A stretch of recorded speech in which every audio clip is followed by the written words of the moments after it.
Saya ingin menceritakan sebenarnya sikit kronologi kes supaya ramai di kalangan rakan-rakan media mungkin tertanya-tanya. Sebenarnya individu, mastermind dan juga orang yang kita syaki bersubahat dengan skim pelaburan hutang ini pernah ditangkap pada tahun 2020. Dia pernah ditangkap. Bukan saja pernah ditangkap, juga pernah telah didakwa sebelum ini. Malangnya, daripada analisa yang kita lakukan, terdapat banyak kes ataupun pendakwaan telah digugurkan oleh Timbalan Pendakwa Raya, oleh mahkamah kerana terdapat tarik report oleh mangsa-mangsa sebelum ini. Saya ulang balik pada tahun 2020 dan pada tahun 2000 berapa pendakwaan?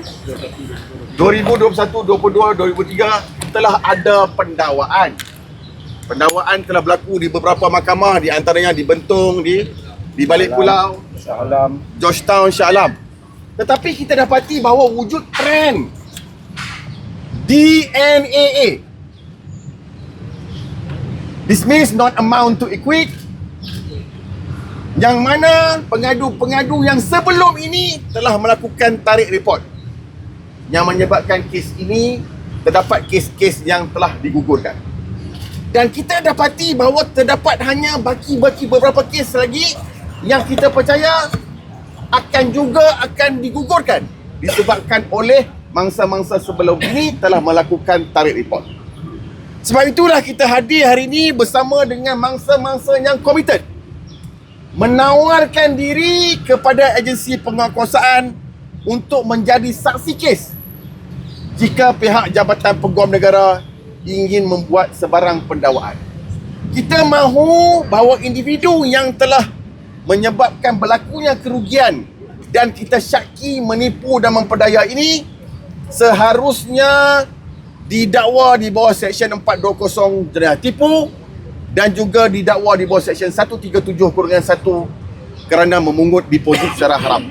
Dan kita menawar menjadi saksi pendakwaan sekiranya Jabatan Peguam Negara ataupun Yang Arif Timbalan Pendakwa Raya ingin mengambil saksi-saksi di kalangan mangsa-mangsa ataupun pengadu-pengadu yang bersama-sama dengan MHO, kerana objektif kita adalah untuk meneruskan pendakwaan dan pihak berkenaan diadili atas budi bicara mahkamah yang mulia supaya ada satu hukuman yang setimpal dengan kerugian yang telah dilalui oleh mangsa-mangsa yang ada.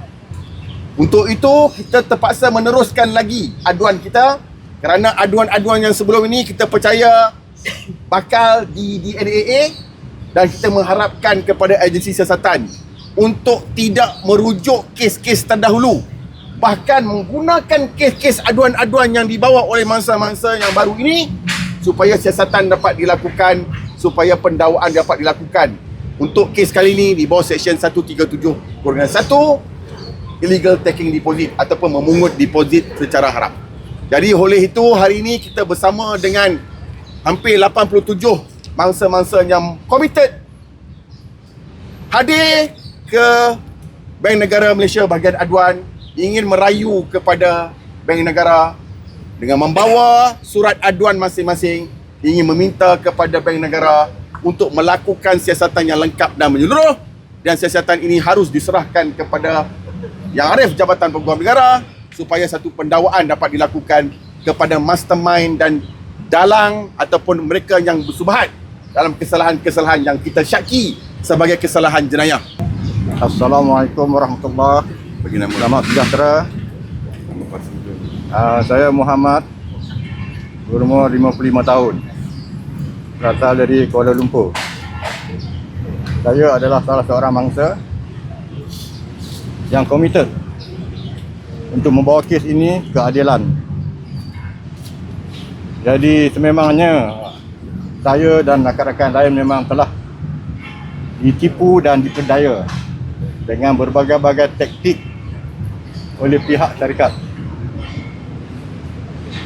Jadi di sini Ini adalah aduan yang ketiga. Aduan pertama kami adalah melalui PDRM, di mana di bawah Akta Seksyen 420 KK Kanun Kesetaraan. Aduan kedua kami membawa kepada Suruhanjaya Commission, Suruhanjaya SC Security Commission. Ini aduan yang ketiga kepada pihak negara. Diharap ketiga-tiga kes aduan kami ini diambil dan diadili dengan sebaik-baiknya supaya penjenayah-penjenayah jenis scammer macam ni yang menipu dan memperdayakan rakyat Malaysia makin berkurangan, bukan makin bertambah banyak. Diharap permohonan kami dengan aduan ini diterima dan diambil kes ini dengan sebaik-baiknya. Berapa jumlah kerugian? Kerugian.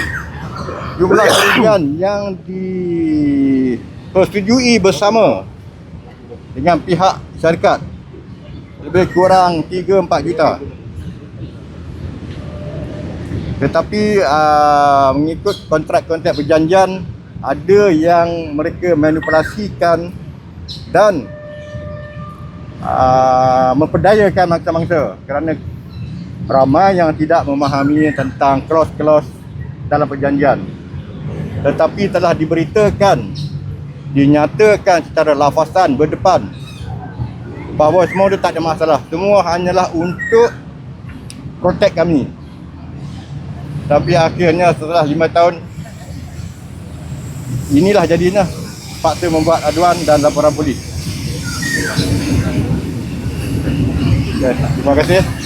Assalamualaikum warahmatullahi taala wabarakatuh. Saya Radin, pesara kerajaan, umur 55 tahun. Di sini saya mewakili mangsa-mangsa NAT menyeru yang mana masih belum buat laporan polis, silalah buat, sebab saya difahamkan masih ada yang belum buat laporan polis. Jika tiada laporan, tiada kes lah. Jadi dan ada kes yang telah di ROA kepada Bank Negara Malaysia dan diminta mohon jasa baik Bank Negara Malaysia untuk menyiasat kes ini. Sekian, terima kasih. Itu sahaja daripada saya. Berapa kerugian? Kerugian saya RM100,000. RM100,000. Itu. Skema ni Dah tak operate lah. Cuma dia tak bayar. Cuma isu dia macam saya kata tadi lah. Kes bukan cakap tak jalan. Cuma ada pihak-pihak tertentu di kalangan pengadu-pengadu yang tarik report, yang menyebabkan jadi DNAA. Jadi biasanya mana-manalah secara umum lah saya cakap, teknik secara umumnya mana-mana scammer ni dia tipu ramai-ramai. Apabila dia didakwa, akan ada, bukanlah kata dia tipu 100,000 orang lah, contoh katalah yang jadi saksi pendakwaan tu 10 orang. Apa dia buat? Dia offer lah bayar 10 orang ni. Jadi 10 orang ni akan tarik report. Jadi paling murah. dia akan bayar yang 10 orang ni. Dah 10 orang ni tarik report, kes akan jadi DAA. Bila DNAA, kes tu telah digugurkan. Jadi tidak ada apa-apa kes pada dia. Adakah itu adil kepada mangsa-mangsa yang lain? Sebab itu kita cakap undang-undang ni perlu dilihat sebagai undang-undang yang memihak kepada pengadu-pengadu juga, supaya tidak timbul isu ketidakadilan yang teruk, the grave injustice kepada semua mangsa-mangsa yang ada. Macam mana skim ni orang dapat tahu melalui apa? Skim. Dia banyak tahu melalui kawan-kawan. Selama dia banyak macam tu. Dia tak buat marketing yang online. Dia banyak gunakan referral untuk tarik mangsa ni. Dan dia juga menawarkan kepada mangsa supaya refinance rumah, buat pinjaman kad kredit, buat pinjaman peribadi, untuk keluarkan semua duit yang ada, hanya tinggalkan sikit je untuk survive dan melabur di syarikat ni. Cara dia dengan mangsa berjumpa ke depan ke? Berjumpa depan. Ya. Dan semua mangsa dan syarikat ada perjanjian lah. Ada perjanjian antara syarikat. Ada kemungkinan tak scammer ni ukut dah mangsa? Ada juga sebelum ni. Cuma mangsa tu kita tak dapat nak berhubung lah. Mungkin atas faktor dia, keselamatan dia lah. Refinancing asset tu scammer tu yang arrange kan atau Macam mana? scammer yang tolong arrange kan? Tak. Sendiri Mangsa lah? sendiri lah. Mana dia tak ada insider dalam finance company yang tolong arrange. Tak ada. Dia tinggal tunggu duit je. Collect duit je. Dia ada duit dia. Dia suruh. Dia suruh mangsa ni okey ibat refinance ubah. Kebanyakan mangsa ni dari negeri mana tu? Penang. Kebanyakan Penang. mangsa. Sebab syarikat ni dia bertapak di Penang. So mostly mangsa banyak daripada Penang lah. Sebenarnya dia orang rasanya tak ada produk. Cuma dia orang cakap kata ada pelaburan forex, dia orang ada pelaburan emas, dia orang ada pelaburan hotel, dia ada pelaburan property seperti gym, gimnastik, gym angkat berat tu. Kemudian pelaburan lain-lain lah. Semua yang patuh syariah. Dia kata patuh syariah. Wallahualam. Kebiasaannya bila kita tanya secara tepat, tak ada jawapan yang direct diberikan. Semua alasan pusing. Sampai divert attention kita, fokus kita. Jadi apa yang lebihkan adalah dua perkara saja yang saya nampak. Selepas dah kena ni baru kita nampak kan. Yang kita nampak dia tawarkan pulangan yang tinggi. Jadi kita was-was, tapi dia kata dia tengok kawan-kawan ni yang mana masuk tahun-tahun 2017, 18, 19 awal tu, yang itu semua ada, semua mewah hidup. Jadi umpan dia sama juga macam MLM. Kan bila leader cakap, tengok Mercedes, Ferrari apa semua kan. Bukti itu dia tak bagi kenyataan, dia cuma bagi tahu orang tengok. Jadi pada masa itu yang akan menyebabkan orang, yalah itu sifat manusia, kelemahan yang mereka tahu, mereka gunakan untuk mengaruhkan. Jadi bila pulangan tinggi dan bukti yang hidup ni ada pakai Velfire apa semua, macam-macam pergi holiday sana, orang teruja lah kan. Bila kawan-kawan hidup ada bukti. Itu saja. Tapi dari segi marketing, dia putar balik lah. Dia gara-gara macam leader ni. Jadi itu yang terkena. Kemudian bila ada perjanjian kontrak pun semuanya ditukar daripada kontrak pertama, kedua, ketiga, keempat, kelima, keenam. Semua ditukar-tukar. Diimprovekan sekadar untuk untuk tak kan, meyakinkan untuk favor diri dia orang. Okey. Kalau kena apa-apa, dia orang selamat. Kita lah rugi. Jadi banyak permainan kat situ. Dalam skim ni siapa yang masuk awal dulu memang dah mewah dah. Memang dah lepas. Kalau yang tahun pertama, kedua, ketiga tu semua merasa lah. Tapi bagi saya, alasan kata dulu betul. Dulu undang-undang dijadikan dan diadakan hanyalah untuk ketika kesalahan dilakukan. Bukan ketika zaman kegemilangan. Cakap gergasi pun 20 tahun pun dah elok, tapi tiba tahun yang ke-21 ada buat kesilapan. Tetap kena undang-undang. Jadi apa beza dengan syarikat mereka? Dan mereka gah dengan adalah beratus juta syarikat ini punya operasi, tetapi apa pun tak ada. Dia claim buat forex itu ini apa semua. Mana dia tak ada bangunan dia sendiri, dia tak ada Tak ada. dia sendiri. Dia memang janji kosong itu lah. Dia ada buat itu hotel Sisi Seni dekat Center Market. Hotel Sisi Seni. Oh, sini. Katanya dia punya nut punya. Lepas dah jadi macam ni, dia dah tak ada. Dia pergi sewa je, ambil gambar, renovate. Jadi manipulasi dan memperdayakan mangsa. Kerugian kalau ikut perjanjian yang dijanji bersama, dia setuju, dia tanda tangan. Sehingga hari ni dah 3-4 juta. Yelah, dia janji pulangan yang tinggi. Siapa suruh berjanji? Dia kata kat saya, siapa suruh orang setuju? Jadi sekarang macam mana? Sekarang ni bisa sat lah. Kau buktikan bahawa kau tak tipu, tidak memperdayakan kami. Apa-apa pun kami dah merana 5 tahun. Pulang pada engkau lah.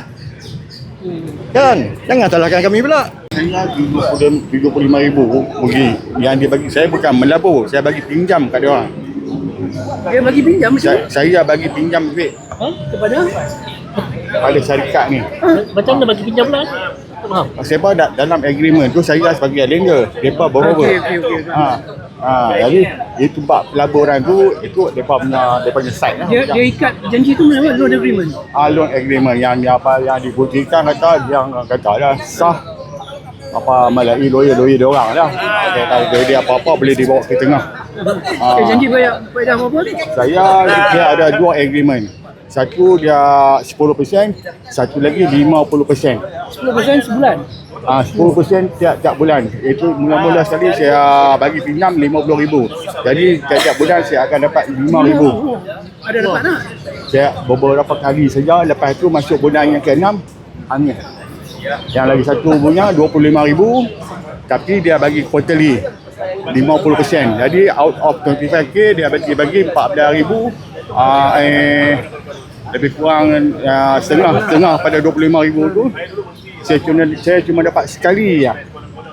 Dia lagi dapat 3 bulan sekali dia bagi. Ini 3 bulan sekali dia bagi. Dalam tempoh setahun maknanya 4 kali lah. Mana yang bukan 75,000 ada lah. Itu lepas tu dia orang dah tak boleh nak bayar, depa buat satu kontra punya agreement. Itu dalam perjanjian yang saya tandatangi dengan saksikan dia orang yang berapa yang berkaitan ni. Tak jauh berkata apa-apa kejadian seperti ini akan diadakan satu agreement kontra ke. Macam menafikan lah. Kontra ke. Tidak akan adanya perjanjian tu. Tak ada dan tu. Itu macam mana perjanjian tu boleh diadakan. Kat situ saya nak ikut apa-apa dia orang kena bayar kat saya 110,000. 75,000 tu duit EPF. EPF. Allah. Saya dah settle hutang-hutang, ada balance macam nak bercanda lah sikit kan, cukup mana tahu masa depan ni.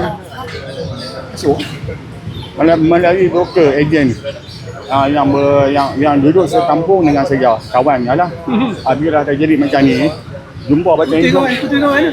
Tak pusing, jumpa macam tapi dia tak sembang langsung pasal hari ni. Saya bisa tanya dekat dia, itu 5 tahun yang lepas macam mana ni. Saya tak dia pun jadi macam saya. Dia pun melabur, tapi dia pun kena macam saya. Tapi masalah dia dapat komisen. Jadi dia ada kaitan, kita tanggungjawab kan.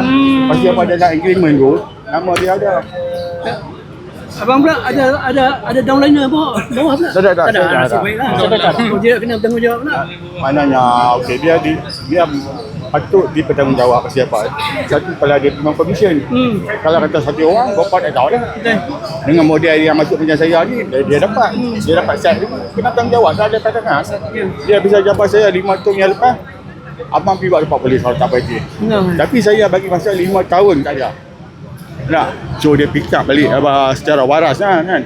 Sesudah 5 tahun baru macam-macam pelik, macam mula pusing ni orang Penang kata kepiak. Aduh saya pun ambil tindakan buat laporan polis kat balai polis lepas.